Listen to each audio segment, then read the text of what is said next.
Procesi për zgjedhjes së anëtarëve të gjykatës së lartë mbetet problematike edhe pse ligji për këtë gjykatë është ndryshuar 2 herë në 2 vitet e fundit.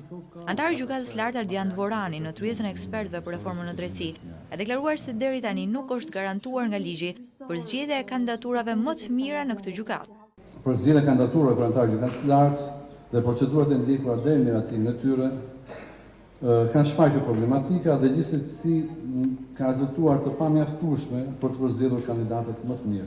Edhe pse ka pasur disa ndryshime në kushtetut, por edhe në legjislacion në vitin 2013 për të përmirësuar gjendjen, por që ato nuk kanë dhënë rezultatet e pritshme.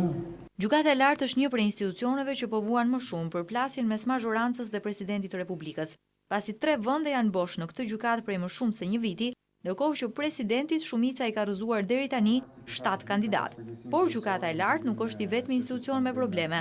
E në analizën e ekspertit Gent Ibrahimi, konferenca gjyqësore gjithashtu nuk ka funksionuar siç duhet.